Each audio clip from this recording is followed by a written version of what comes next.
पुन्हा आभास व्हायला लागले वाटतं.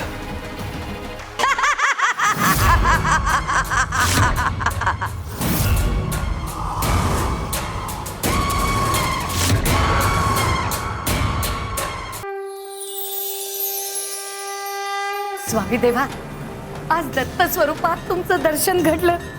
यापेक्षा आणखीन मोठं भाग्य ते काय असणार आहे. हे दृश्य डोळ्यांनी पाहतोय, पण मन अजून भरलं नाहीये.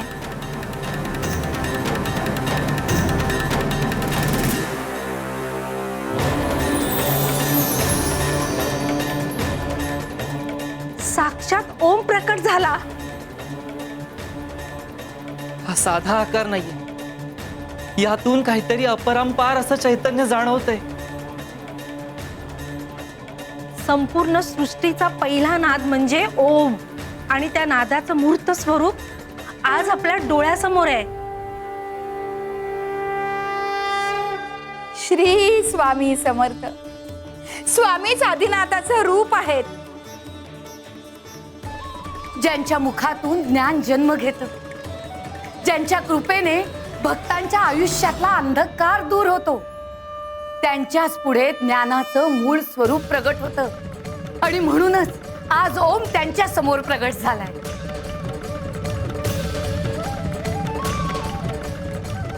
हे सारं शब्दांच्या पलीकडचं आहे, जे आपण केवळ फक्त आणि फक्त अनुभवायचंच असतं.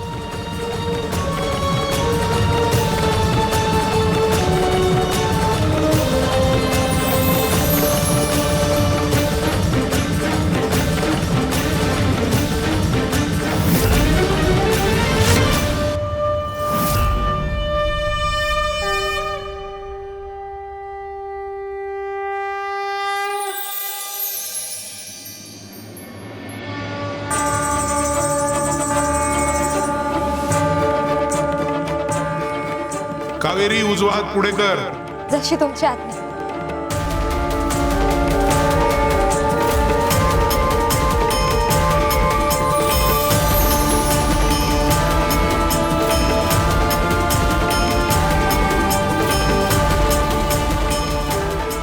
गुरुकृपा ही मागून मिळत नाही. पात्रता आणि श्रद्धेने ती स्वतः भक्तापर्यंत चालत येते.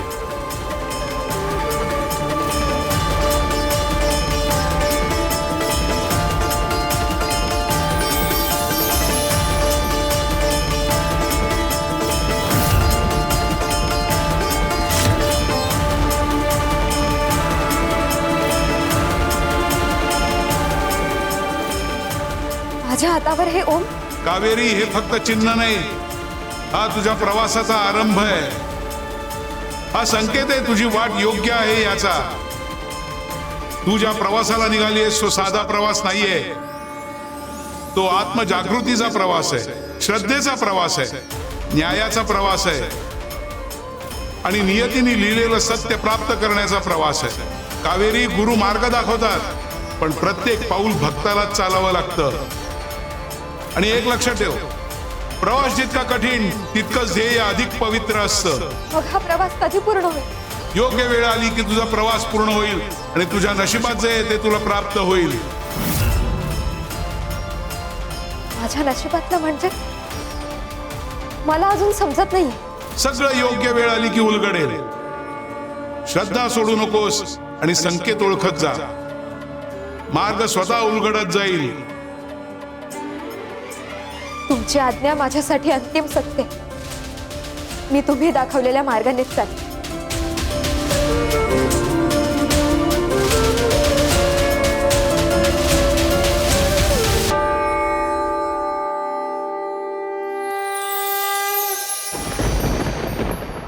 थांबा, मला अजून खूप काही विचारायचंय.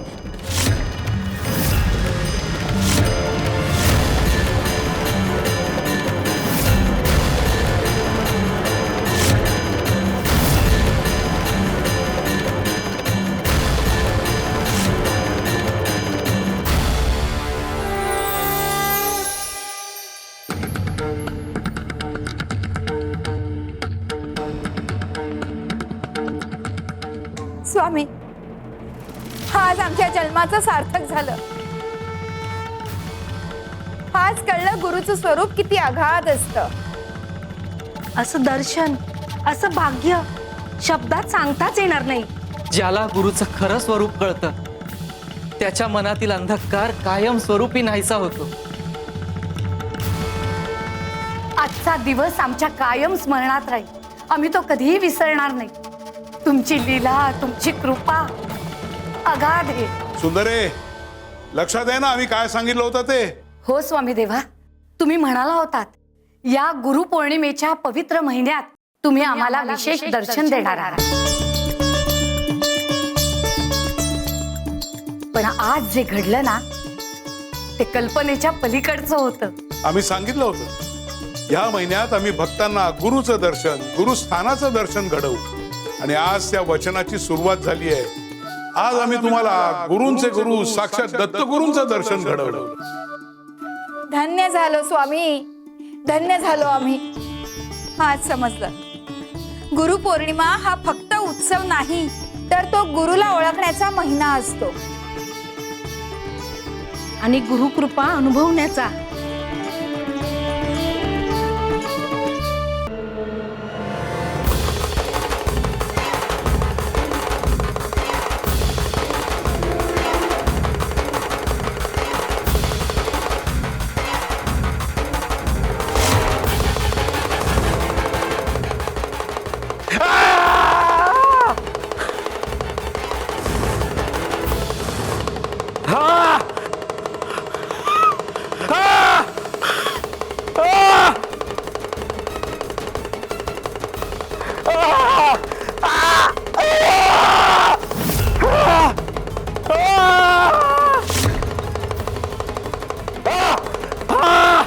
कोण वाजवत आहे डमरू? कोण आहे तिकडे? विमला,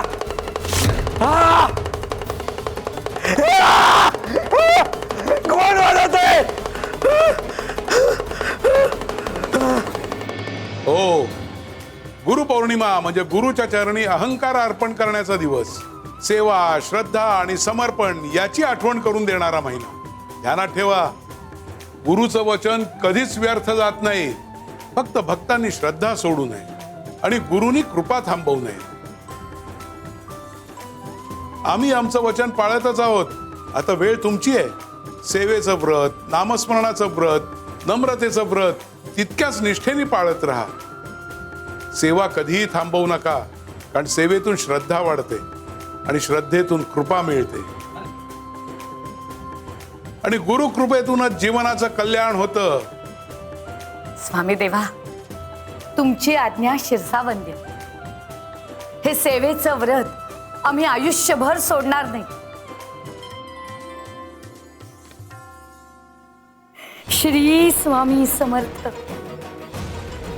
स्वामी, आम्ही तुम्हाला वचन देतो, तुमचं नाव, तुमची शिकवण आम्ही कधीच विसरणार नाही. शिवशंकर शंभो. अहो अहो काय झालं? असं कुणावर ओरडताय? अगं कोण वाजवत आहे डमरू? तुला ऐकू येत नाही का? डमरू? कुठला डमरू? अहो घरात तर कोणीच नाहीये. हा, अगं नाही म्हणजे एवढा स्पष्ट ऐकू येतोय आवाज. तुला ऐकू येत नाही? अहो खरंच सांगते मी, मला नाही ऐकायला येते डमरूचा आवाज. कदाचित तुम्हाला भास होत असेल. भास? मी वेडा आहे काय? अजून वाढायला लागला आवाज. अरे बस करा. कोण आहे? कोण डमरू वाजवतोय?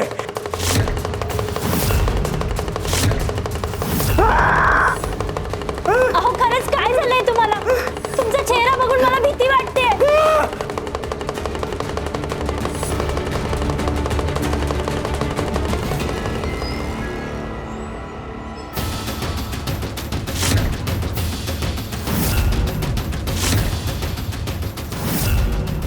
जे बाहेर ऐकू येत नाही तेच आतमध्ये सर्वात मोठ्याने घुमत असतं. पापाचा आवाज जगाला नाही ऐकू येत, तो फक्त पाप करणाऱ्यालाच ऐकू येतो. अंतरात्म्यातला डमरू वाजायला लागला की समजावं नियतीने न्यायाची वेळ जवळ आणली आहे. कर्माचा हिशोब सुरू झाला की माणूस जगापासून नाही, तो स्वतःपासून पळू लागतो. रामप्पा, आवाज डमरूचा नाही, तुझ्या विवेकाचा आहे. तो थांबवण्याची ताकद ना तुझ्यात आहे ना जगात कुणात. जोपर्यंत सत्य स्वीकारत नाहीस तोपर्यंत हा नाद तुझा पाठलाग करतच राहील.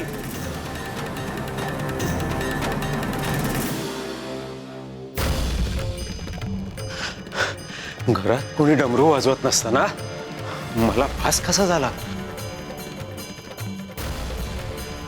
अलख निरंजन.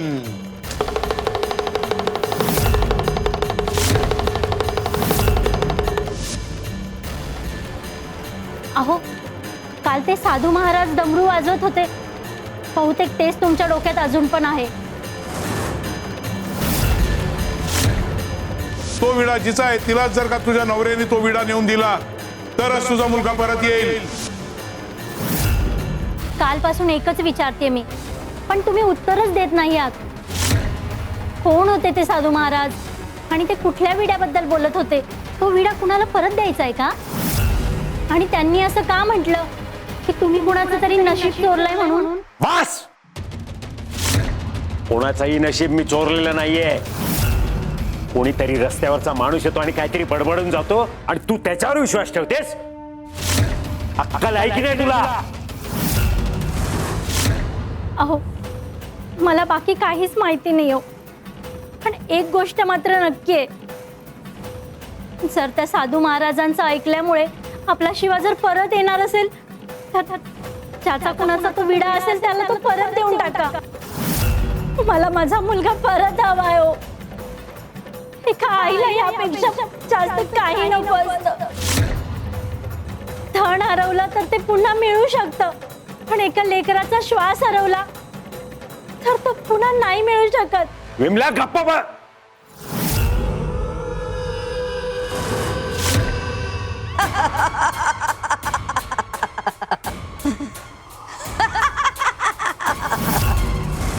चोर आहेस तू, चोर आहेस. माझं नशीब चोरलेस.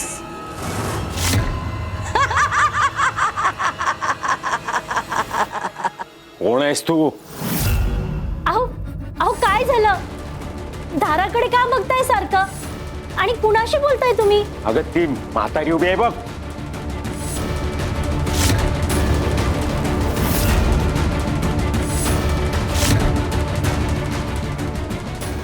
अहो दारात तर कुणीच नाहीये. तुम्हाला भास झालाय का? अगं ती म्हातारी दिसत नाही.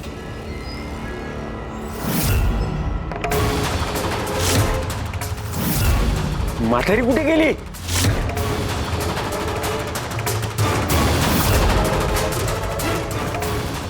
हा भास होता की खरंच कोणी आलं होतं, पण मग मला असलेच भास का होऊ लागले?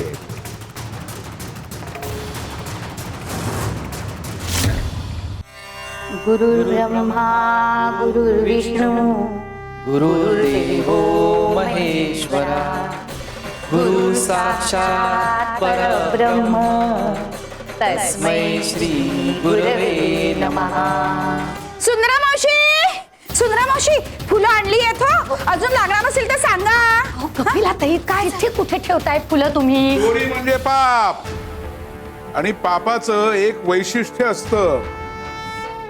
पा म्हणजे पाठीमागून आणि प म्हणजे पळतं. जे पाठीमागून पळत राहतं ते पाप. आणि जोपर्यंत तुम्ही प्रायश्चित्त करत नाही तोपर्यंत ते तुमची पाठ सोडत नाही. स्वामी आज कोणाला तरी मोठा संकेत देत आहेत. हो, आज स्वामींचं प्रत्येक वाक्य हे कुणाच्या तरी अंतःकरणाला उद्देशून आहे. सुंदरा, कपिला, गया, कविराज, अरे गुरुपौर्णिमेचा महिना चालू आहे. प्रत्येक दिवशी काहीतरी विशेष घडलंच पाहिजे. स्वामी, आज कोणती लीला बघायला मिळणार आहे? स्वामी, तुम्ही आम्हालाही यात सहभागी करून घेता हे आमच्या सगळ्यांचं भाग्यच आहे. आज आपण एक व्रत करायचं.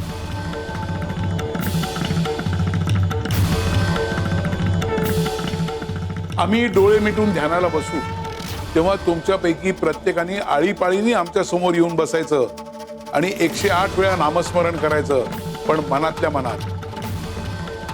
आणि ज्यावेळेस आमचे डोळे उघडतील आणि त्यावेळेस आमच्या समोर जो भक्त असेल त्याच्यावर आम्ही विशेष कृपा करतो. धन्य झालो स्वामी. आज कोणाचं नशीब फुलणार आहे?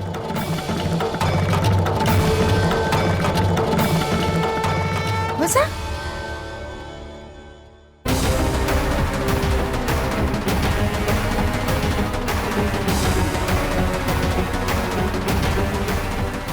कपिलाताई, आधी तुम्ही बसा. मी हो.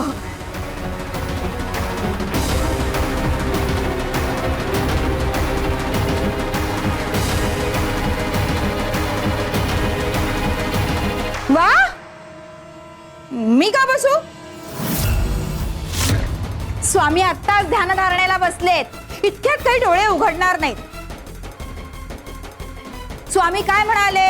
मी जेव्हा डोळे उघडीन तेव्हा माझ्या समोर जी व्यक्ती असेल तिच्यावर मी विशेष कृपा करेन. त्यामुळे स्वामी आता काही डोळे उघडणार नाहीत, मी काही बसणार नाहीत. मला विशेष कृपा हवी आहे स्वामींची. मी नाही बसणार. तुम्हाला कोणाला हवे तर तुम्ही बसा.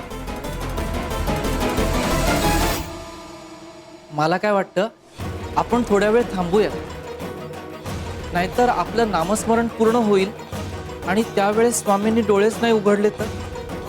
थांबूया. अरे सगळेजण कसला विचार करताय?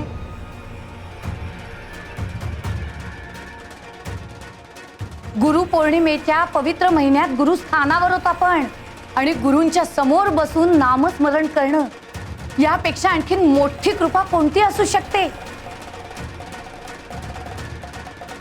हीच तर सगळ्यात मोठी कृपा आहे. हेच तर भाग्य आहे. जो वाट बघत बसेल ना तो वेळ मोजत बसेल आणि जो नामस्मरणात हरवून जाईल त्याला आपोआपच गुरुकृपा मिळेल.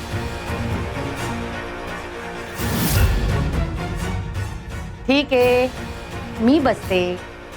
गुरुकृपा मिळो न मिळो, पण गुरूंसमोर बसून नामस्मरण करायला मिळणारे हेच माझ्यासाठी खूप मोठं फळ आहे.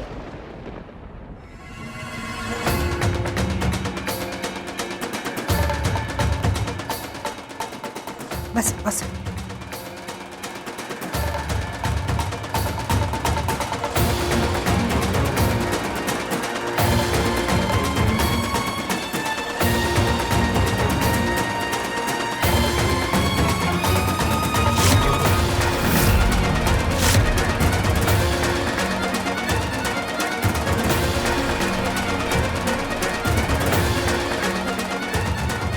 खरंच ज्यांच्या अंतःकरणात ज्ञानाचा सूर्य उगवलेला असतो ना, त्यांना बाहेरचे डोळे उघडायची गरजच नसते.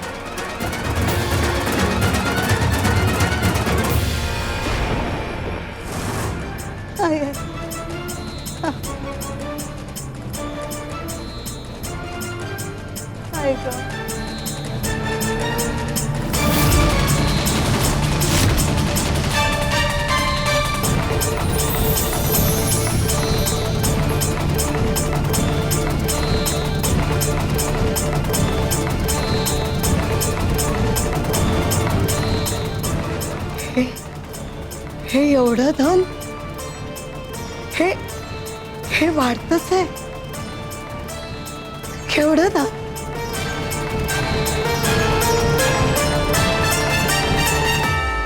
स्वामींनी डोळे मिटलेत तरीही एकही फूल चुकत नाही. खरंच कविराज, अहो ज्यांना जगाचं अंतरंग दिसतं त्यांना डोळ्यांची काय गरज?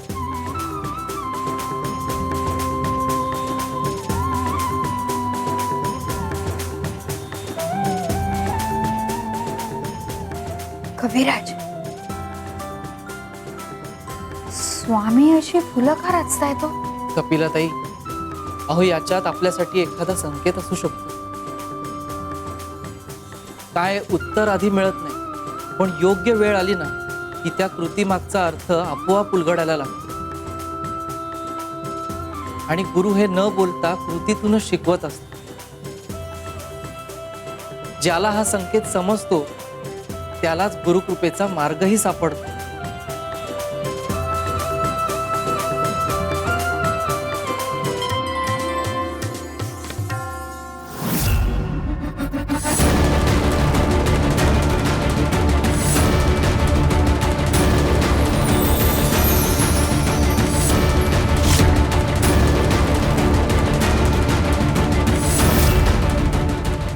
कावेरी कावेरी आणि इथे श्री स्वामी समर्थ. श्री स्वामी समर्थ. श्री स्वामी समर्थ. सुंदरा मावशींचं नामस्मरण झालं ना की मलाही स्वामींसमोर बसायचंय, नामस्मरण करायला. गयाताई, अहो घाई करू नका. गुरुनामात घालवलेला प्रत्येक क्षण हीच तर खरी कमाई असते ना.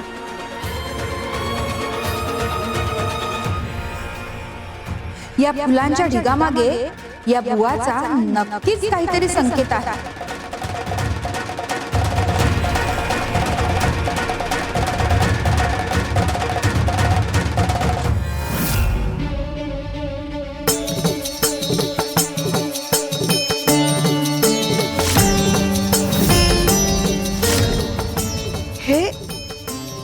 हे असं स्वप्न मला का पडलं? हिरे मोती सोनं ह्या सगळ्या दागिन्यांच्या ढिगावर कावेरी, आणि ढिगावर बसणं म्हणजे मालकी असणं, म्हणजे हे सगळं धन कावेरीच आहे? नाही नाही, छे, शक्यच नाही. कावेरी आश्रित आहे, आयुष्यभर दुसऱ्याच्या तुकड्यांवर जगणारी, आणि तिच्याकडे एवढं धन? छे, नाही नाही.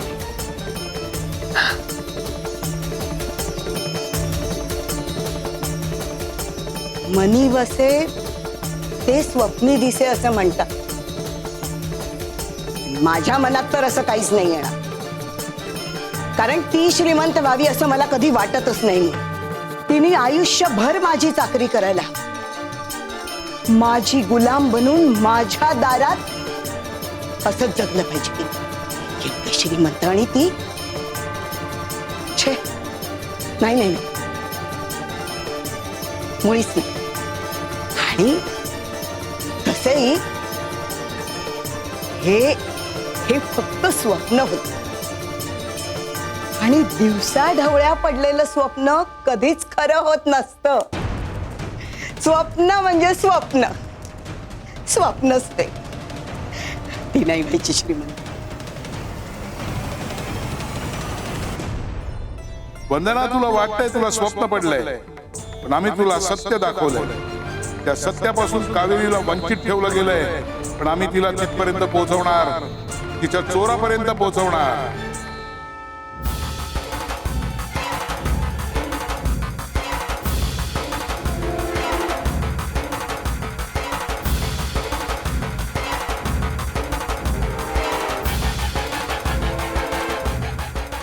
मगाशी दारात आली ती म्हातारी कोण होती,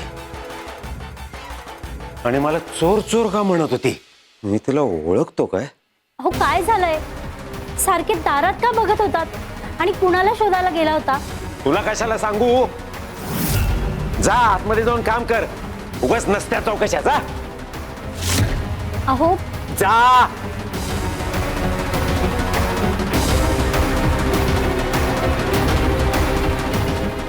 पुन्हा आभास व्हायला लागले वाटतं.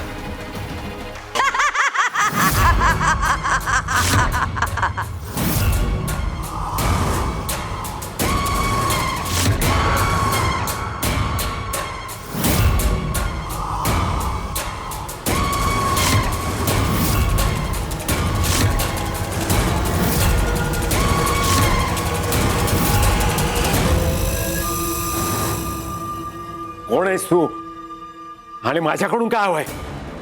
ओळखलंस मला? नाही ना? कसा ओळखणार? अन्याय करणारा चेहरे विसरतो, पण अन्याय भोगणारा कधी नाही विसरत.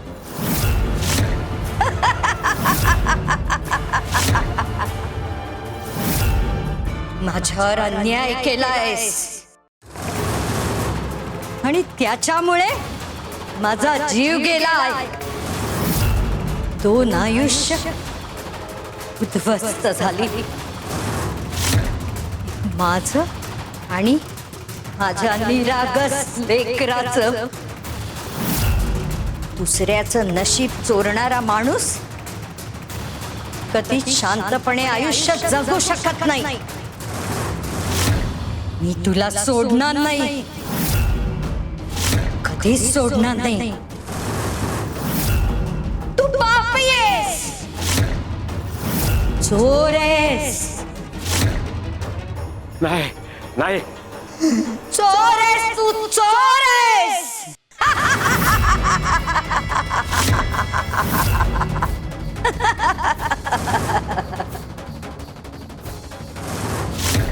रामप्पा,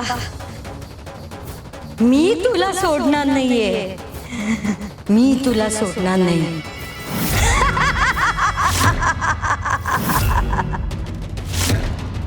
मी तुझा जीव घेणार. आज मी तुझा जीव घेणार. नाही नाही. रामप्पा!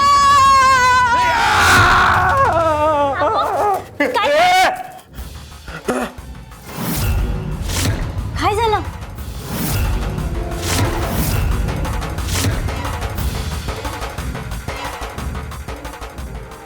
ती म्हातारी कुठे गेली? अहो कोण म्हातारी? कुठली म्हातारी? इथेच तर होती. अहो मला तर कुणीच दिसत नाहीये तिकडे. अगं ती थांबा, मी बघून येते.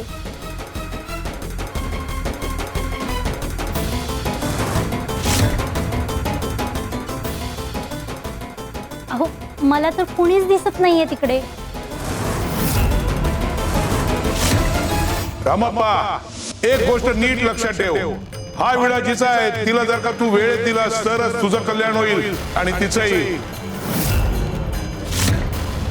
पण जर हा विडा तू वेळेत दिला नाहीस तर जिचं नशीब तू चोरलंयस तीच स्वतः तुझं नशीब बदलायला इथे येईल.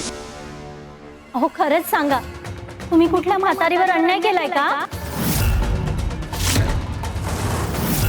तो विडा तिचाच होता का? मला वाटतं तुम्ही त्या साधू महाराजांचं बोलणं गांभीर्याने घेतलं नाहीये ना, म्हणूनच हे सगळं होतंय.